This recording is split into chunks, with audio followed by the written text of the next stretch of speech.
Welcome back. It's been a real long time since I had anyone from YouTube out here in the garden, but things have changed quite a bit. Our tomatoes have fallen to the ground, just laden with heavy fruit. The cabbages have been completely devoured by the people that live in the house. The cauliflowers have grown to an enormous proportion, but they haven't borne any fruit yet. We've got beans coming in for the fall, and a lot of other things. I'm going to take you around and give you a quick look because it's hot as hot today.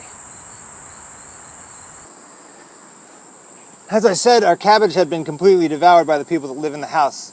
What I did was chop it off at the ground here, just at the base of the stalk, and new growth is coming in off of that stalk, which is awesome. I would love to see how this progresses. I've never done this before, and I'm really curious to see what happens.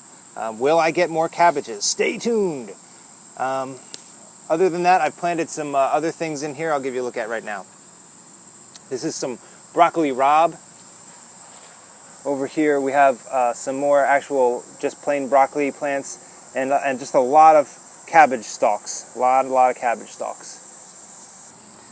One of the reasons I decided to leave the stalks in the ground and just chop them off was I wanted the roots to become part of the soil that is in here.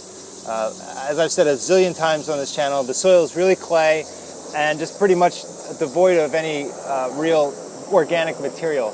So I'm leaving the roots in there in the hopes that over the winter, as the ground freezes and thaws, that they'll decay and become part of the soil themselves.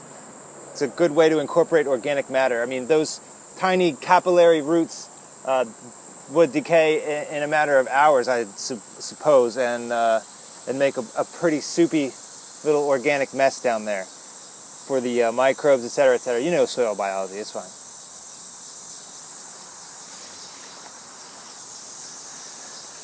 These are our cauliflower plants, and they're ridiculous. We've got these heirloom variety early bird cauliflower from D. Landreth, and the number of, I don't know if you can see the cabbage moths flying out of here as I pick through, but we've got a pretty small little piece of cauliflower in there off of this enormous plant. This is, I don't know, it's kind of ridiculous, I think. A little bit ridiculous. I mean, these are monsters. They're shading out a lot of my onions and peppers right now, but such is life. I'm not going to get too uptight about it. How's this for a Brussels sprouts plant? Large enough, you think? These were started from seed on Valentine's Day, 2014. I'd say the stalk is a good 3.5 feet, maybe 4 feet tall. I'm 6 foot, and it's up to the middle of my chest. But we still haven't seen any fruit come off of it yet. As I said, our tomato plants are pretty laden down with fruit right now. They're just blowing up. We've already taken off quite a harvest and managed to put some sauces up already. But we didn't really cage these as they recommend. I just sort of let them go naturally wild. And what happens is they grow about 6 feet tall and then they fall into a 3-foot slump. But they're beautiful and they're bearing fruit just great. There's enough for us and the critters, so everyone's happy. Having some great success with our jalapenos. We've actually pickled a couple of these and put some jars up, and the plants themselves look real happy and healthy. We have a second one of these down in the bottom garden, but this one's probably our most productive. Here we have a whole area of the garden devoted just to our Brussels sprouts. But again, like the others, they're not doing too much. There should be little sprouts, little cabbages produced at each one of these nodules, and there's absolutely nothing. I mean, you can see the bud where they're supposed to grow, but there's nothing. Again, from D. Landreth, heirloom seeds. Here's the behemoth that has become known as the Lolo broccoli, and you can see it's gone quite well to seed by now. We'll be collecting these seeds this afternoon to put them up maybe for next year's planting.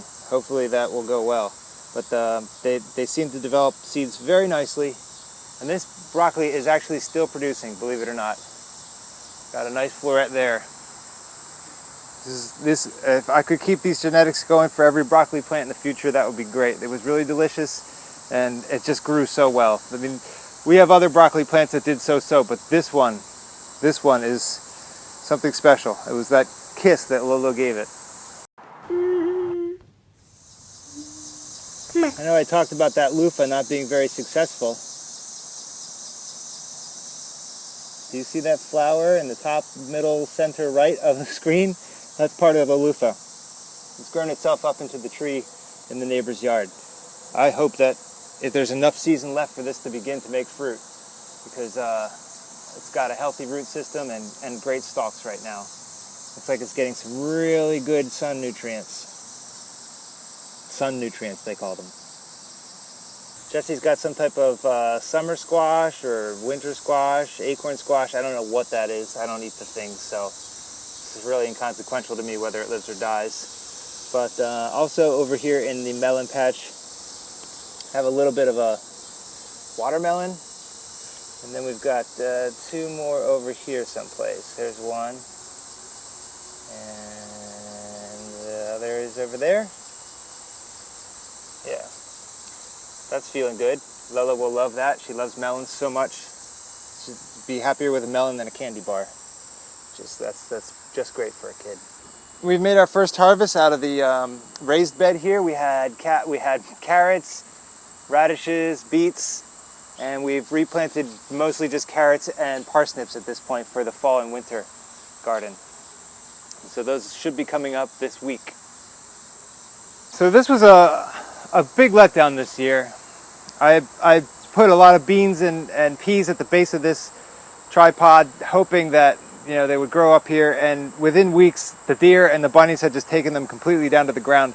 So this is about a month, maybe 3 weeks after I replanted again for I think a third time this year, and I had to put up this cheesy cage to just keep the critters out, which disappoints me.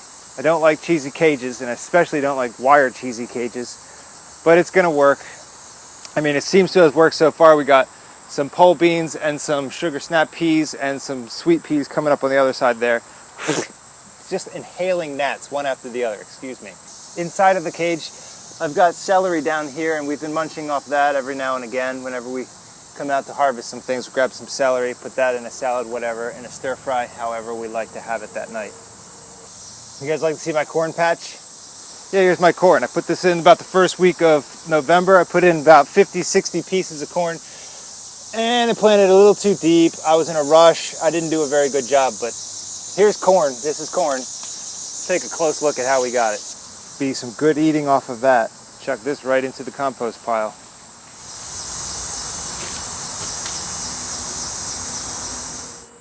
Here are those compost stalls that I put in earlier in the summer. This pile it keeps piling up to here with garden waste. I mean, all our broccoli stalks and everything like that are in here, and then we'll fall down again. It's a rich, soupy mixture, and I can't wait to break into it next summer for nutrients. And then there's the greenhouse. I just recently put these glass windows on the front, which should hold up to the weather a lot better. They'll, be more insulating than the thin pieces of plastic that we had on here before. I'd go in here right now. Holy macaroni! It's 110 degrees. It's about 91 outside, and this is going to be really something. I got some big plans for this greenhouse this fall. I'm gonna try and make it into an in-ground planted greenhouse with some solar water heating system in there, so stay tuned for that. I guess that's it. I'm just gonna walk around the back of this thing like I did last when I came out. All right, bye.